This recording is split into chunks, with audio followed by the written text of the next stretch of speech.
At 1:04 a.m., my daughter-in-law texted me, "Don't come to Christmas dinner, I'm handling everything." 3 months earlier, I had paid off their debts, her car, the daycare, her comfortable life. I texted back exactly 3 words, "Message received." The next morning, I canceled the first automatic bank transfer.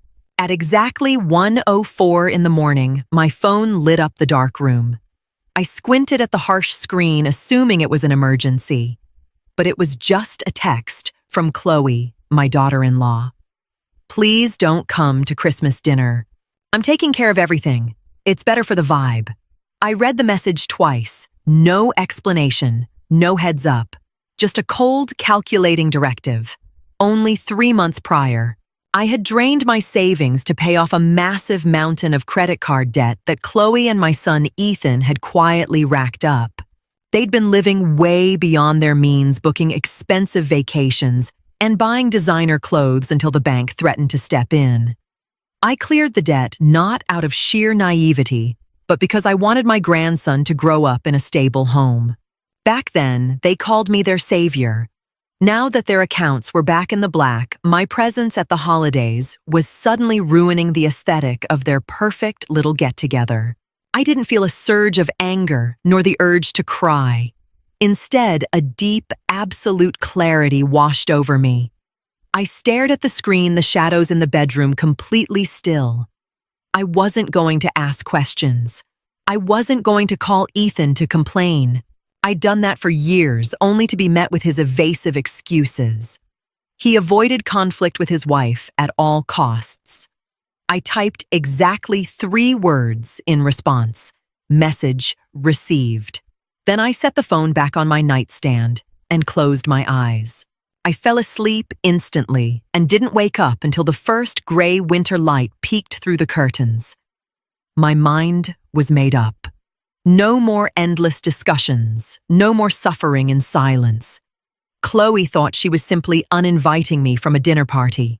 She didn't realize she had just freed me from all my familial obligations. I got up, pulled on my warm fleece robe, and headed to the kitchen to brew some coffee. It was going to be a busy day, but not with holiday prep for their party. I had things to take care of that couldn't wait. The first step was already crystal clear. I turned on the coffee maker and took a deep breath. It was a new day. It was time. The coffee steamed in my mug as I sat down at the kitchen table and flipped open my laptop. The house was still quiet. Ethan and Chloe were fast asleep upstairs in the second-floor unit I'd let them live in, rent-free for the past 5 years. They had remodeled it entirely to their tastes, fully funded by my wallet. I logged into my online banking. My eyes scanned the list of automatic monthly transfers. There it was, the auto pay for the lease on her second car, $450 every single month. Next was my contribution for my grandson's exclusive private daycare, $800. I had taken on these payments so Chloe could work part-time, a job she frequently skipped to get her hair done or grab lunch with her girlfriends. My fingers hovered over the keyboard for just a second. Then I clicked cancel. A window popped up, asking if I was sure I wanted to stop this recurring payment. I clicked confirm. A second later, the daycare subsidy was gone too. It didn't feel like revenge. It felt like tightening the valve on a leaky faucet.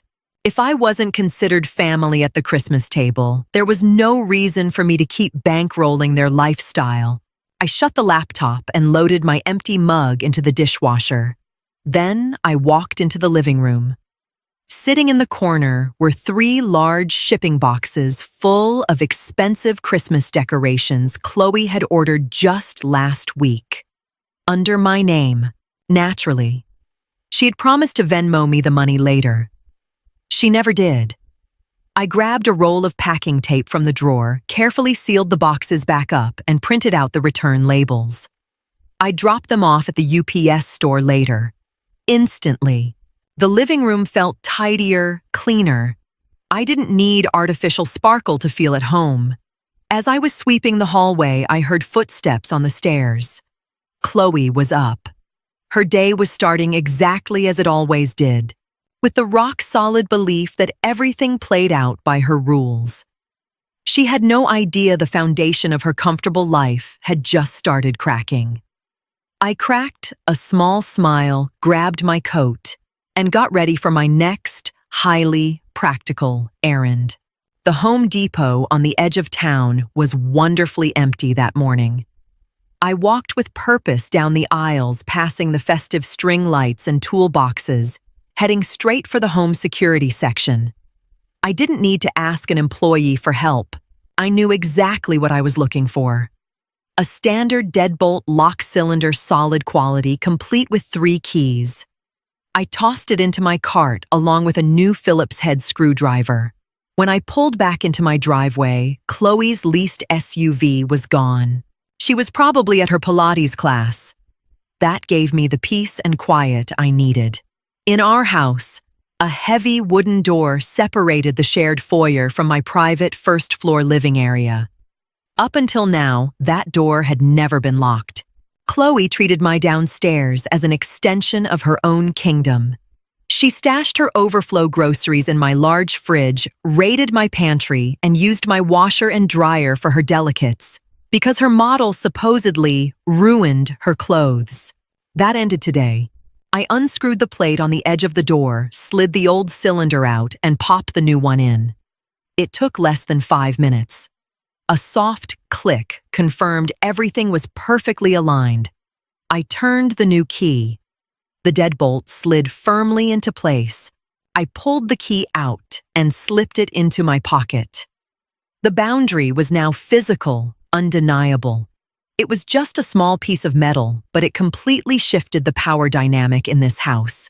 I put my tools away and dragged Chloe's laundry basket, which was still sitting in my bathroom, out into the foyer, placing it right in front of the newly locked door. Then, I systematically emptied all her groceries from my kitchen and stacked them neatly next to her laundry. My house was mine again. I sat down in my favorite armchair and cracked open a book. It was unusually quiet, devoid of the constant heavy footsteps and the unannounced pop-ins whenever Chloe needed something. I felt lighter. The sun broke through the winter clouds, casting warm shadows across the hardwood floor. I kept turning the pages, totally lost in the story. Late that afternoon, I heard the front door open. Chloe's quick, heavy footsteps echoed in the hall. She made a beeline straight for my door. The handle was shoved down frantically. Nothing happened. The door handle rattled aggressively. Then came the knocking, hesitant at first, then impatient. "Martha." "The door's stuck open up. I need to get into the fridge." Chloe's voice was demanding, missing any hint of a please. I set my book aside, stood up slowly, and walked over. I unlocked the deadbolt and opened the door just a crack. Chloe was standing there in her expensive activewear, her car keys still dangling from her hand. Her eyes darted immediately to the laundry basket and the pile of groceries sitting at her feet. "What is all this?" she asked, her brow furrowing. "I changed the lock," I said calmly. "These things belong to you. Please take them upstairs." She stared at me as if I had suddenly started speaking a foreign language. "But my good wine is in your wine cooler. I need that for the Christmas party with my coworkers. And why on earth is it locked anyway?" I leaned casually against the door frame. "Because this is my private living space. Starting today, our households are separate. I'll gladly hand you your wine right now." I turned around, fetched the 3 bottles from the kitchen, and handed them out to her. She took them mechanically, completely blindsided. "Are you throwing a tantrum over that text last night? Martha, don't be ridiculous. You know how stressful all this holiday prep is." She was trying to brush it off as nothing. A classic move to put me on the emotional defensive. But I wasn't playing the game. "I'm not throwing a tantrum," I replied matter-of-factly. "I've accepted your decision. You take care of your party. I take care of my space. Have a good evening, Chloe. I shut the door before she could get another word out and turned the deadbolt. I heard her let out a loud, exasperated huff on the other side. She stomped up the stairs, loaded down with her basket and the wine bottles. There was no screaming match, no ugly fight, just a new reality she was going to have to adapt to. I walked back into my living room, poured myself a glass of water, and looked out the window. The sky was bruising a deep purple. Tomorrow was going to be even more interesting. It was Tuesday morning, 2 days before Christmas Eve. I was right in the middle of breakfast when my phone rang. It was Ethan. He hardly ever called this early. I let it ring, took a sip of my tea, and finished my toast. When he called for the third time, I finally picked up. "Mom, what's going on?" he asked, sounding frantic. "My bank just called. The lease payment for Chloe's car bounced. Did you forget to authorize the transfer?" He didn't sound angry, just bewildered. He was so used to me being the safety net. "I didn't forget anything, Ethan," I answered evenly. "I canceled the auto pay. Same goes for the daycare money." Dead silence hung on the other end of the line for a long, heavy moment. All I could hear was his shallow breathing. "But why? You can't just do that. We budget around that money. Chloe needs the car, and Leo's daycare costs a fortune." His voice was shaking a little. "Ethan, I bailed you out of your credit card debt. Then I got uninvited from the family Christmas dinner because I didn't fit the aesthetic. If I'm not part of the family, you guys need to finance your own lifestyle. It's simple logic." I spoke softly, without a trace of accusation. "Chloe didn't mean it like that. She's just under a lot of pressure because of the guests." As always, he was trying to smooth things over. "It doesn't matter how she meant it. What matters are the facts. The account is empty because it's your life. You have to pay for it yourselves now." "But how are we supposed to pay that by tomorrow?" he asked, panic setting in. "That's an organizational issue the two of you need to figure out as a married couple. I have to go now. My tea is getting cold." I hung up the phone. My heart was beating steadily. I hadn't lectured him. I hadn't yelled. I had simply handed him back the responsibility for his own life. Shortly after, I heard heavy footsteps thudding above me. Muffled but heated voices bled through the ceiling. Reality had finally reached the second floor. I rinsed my mug in the sink and started planning my own little holiday dinner. Wednesday brought heavy snow and a palpable sense of panic to the house. Chloe was constantly rushing up and down the stairs. Her big Christmas dinner was right around the corner, and without my logistical support, her schedule was imploding. Early in the afternoon, there was a frantic knock at my door. I opened it. Chloe stood there with little Leo whining and clinging to her leg. She looked stressed out, her hair thrown up in a messy clip. "Martha, can you watch Leo for 2 hours? I still have to pick up the turkey and get the groceries. Daycare closed early today." She spoke fast, acting as if my yes was a foregone conclusion. I looked down at my grandson, gave him a warm little smile, and then looked back up at Chloe. "No, I'm afraid that doesn't work for me today. I'm heading out in a few minutes." Her eyes went wide. "What do you mean you're heading out, going where it's snowing? I have to get these groceries or the whole dinner is ruined." Her voice was climbing in volume, her tone going shrill. "I have an appointment downtown," I said calmly, buttoning up my wool coat. "You'll have to take Leo with you." "That's impossible." "The supermarket is a madhouse right now. He'll just scream the whole time. You always have time to watch him." She glared at me like I had just slapped her across the face. "The situation has changed. You said you were handling everything. That includes managing your own day-to-day schedule." I stepped past her into the foyer. "You're doing this on purpose," she hissed. I didn't turn around. "I am living my own life. Good luck with the shopping." I opened the front door and stepped out into the crisp, biting winter air. The snow crunched satisfyingly under my boots. I didn't really have an appointment. I was just going to take a walk through the snow-covered park, grab a coffee, and enjoy the peace and quiet. Behind me, I could hear Chloe angrily stuffing Leo into his snowsuit. She was finally feeling the full weight of the chores I had silently taken off her plate for years. The walk felt incredibly good. I didn't feel guilty in the slightest. All I felt was a deep, well-earned sense of peace. After my walk, I made a stop at the local butcher shop. The small storefront was packed with people picking up their holiday pre-orders. I took my place in line. When it was my turn, I gave my name. The butcher smiled, disappeared into the walk-in cooler for a moment, and came back out, laying a massive, perfectly tied prime rib roast on the counter. One large holiday roast. For Martha Miller. Already paid in full, right, he said warmly. I tucked the heavy package into my tote bag, wished him a Merry Christmas, and headed home. This roast was meant to be the centerpiece of Chloe's dinner party.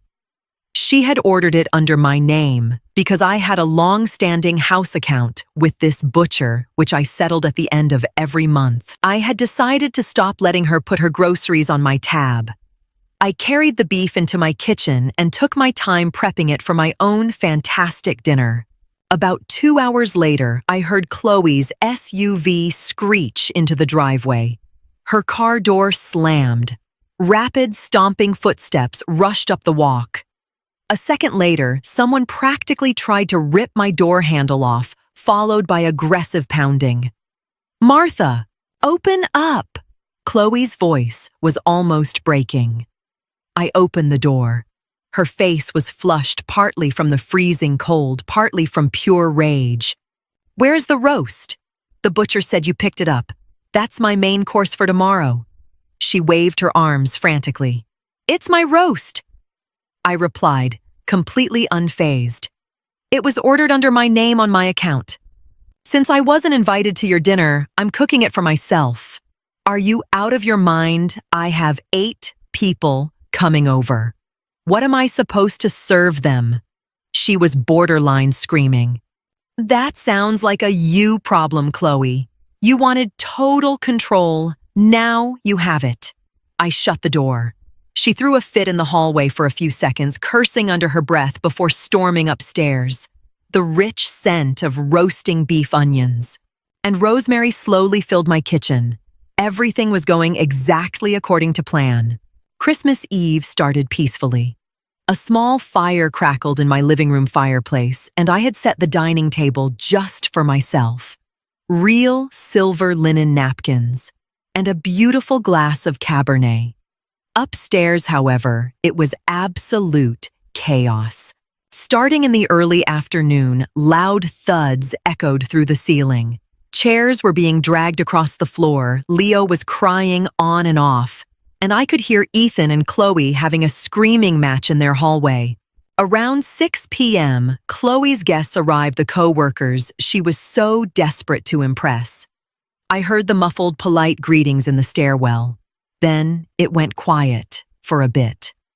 The calm before the storm. I carved myself a thick slice of the tender prime rib and savored every bite. It was spectacular. No tension at the table, no passive-aggressive remarks, no fake smiles. About an hour later, the issues upstairs started getting louder. Footsteps hurried back and forth in a panic. Apparently, whatever panic-bought replacement she had grabbed at the supermarket hadn't quite hit the mark. I turned on some soft, classical music. It wasn't my party, and they weren't my guests. For years, I had been the shock absorber in this family. When money was tight, I paid. When time was short, I babysat. When dinner burned, I improvised.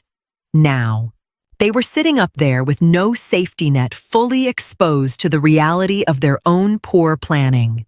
No one knocked on my door to beg for help. Maybe out of pride, or maybe because they finally realized the door was going to stay locked. I finished my wine, leaned back, and watched the flames. I didn't feel lonely. Quite the opposite. For the first time since my husband passed away, I felt like the master of my own home again. Around 10 o'clock at night, the first guests started saying their goodbyes in the stairwell. The chatter sounded stiff and rushed. It seemed the perfect dinner party had ended early. I cleared my plate, turned off the lights, and went to bed. Sleep came quickly, deep and dreamless. The hardest part of the work was done. On Christmas Day, an oppressive silence hung over the house. Nobody went outside. Not even the TV was on upstairs. Around noon, there was a soft knock at my door. It wasn't Chloe's usual demanding pounding, but a hesitant, unsure rap. I opened it. Ethan was standing in the hallway. He looked exhausted with dark circles under his eyes, his shoulders slumped. "Can I come in for a minute?" he asked quietly. I stepped aside and motioned toward the armchair in the living room. I didn't offer him coffee. He sat down and stared at his hands for a long time. "Dinner last night was a total disaster," he finally started. "Chloe was completely overwhelmed. The backup food burned, and we got into a huge fight in front of everyone. She blamed the whole thing on me." He looked up. "Mom, a lot of things became really clear to me yesterday. The bounced car lease, the empty checking account. We've been living way beyond our means. And you were just quietly absorbing the impact this whole time." "Yes," I said simply. "I was. Until that text." He gave a heavy nod. "I'm sorry. I just let Chloe do whatever she wanted because I didn't want the headache of arguing with her. I thought you liked doing those things for us. I love helping. But I absolutely refuse to be treated like an ATM and then tossed aside like unwanted help." My tone wasn't angry, just firm. "Can we start over?" he pleaded. "Chloe's upstairs crying. She has no idea how we're going to pay rent and the car payment next month." I looked him dead in the eye. "You live rent-free in my house. The car will have to go back to the dealership. You two are going to have to learn how to survive on your actual salaries. I won't be paying any more of your bills." He swallowed hard, but he didn't argue. He understood that the old rules no longer applied. "I'm going to go upstairs and talk to her right now," he said softly, standing up. "We need to make some major changes." "You do," I agreed. I walked him to the door. He seemed older as he stepped out into the hall. The lifeline was gone. There was nothing left but reality. I locked the door behind him. 2 weeks had passed. January brought a bitter chill, but the days were bright and sunny. The house had changed. Chloe's leased SUV was no longer parked in the driveway. They'd had to return it. And now they were taking turns carpooling to work in Ethan's old compact car. The way we interacted was polite but distant. When we bumped into each other in the stairwell, we'd say hello, but there were no more demands. No more, "Hey, can you just," or "We really need." My connecting door stayed firmly locked. I had checked my bank statements that morning. The money I'd saved over the last 2 weeks was already piling up. I sat at the kitchen table sipping my morning coffee. On my laptop, I had a booking site open for train tickets. I had decided to book a week-long stay at a little boutique hotel on the coast of Maine. Just me, the salty ocean air, and a stack of good books. No obligations, no hidden costs. Upstairs, I heard the front door click shut. Ethan was taking Leo to the public preschool in the next town over the one they now had to pay for themselves. It was less convenient, but it worked. They were learning to stand on their own 2 feet. I hadn't destroyed my relationship with my son. I had simply forced it onto a healthy adult foundation. I shut my laptop, picked up my mug, and walked over to the window. The frost was sparkling on the branches of the apple tree out back. I didn't hold any grudges anymore. The bitter disappointment of that Christmas night had melted away into a profound sense of peace. I hadn't screamed, I hadn't called any lawyers, and I hadn't started a dramatic family feud. I had simply stopped setting myself on fire to keep them warm. I turned around, grabbed my purse, and slipped into my coat. There was a small suitcase up in the attic I needed to get down to pack for my trip. The house was quiet, safe, and entirely mine. I locked my apartment door and slipped the key into my pocket. My train was leaving first thing tomorrow morning, and I was more than ready. Sometimes peace doesn't start with a fight. It starts with a door you quietly lock. Martha didn't abandon her family. She simply stopped paying for the foundation of a life where there was no longer any room for her.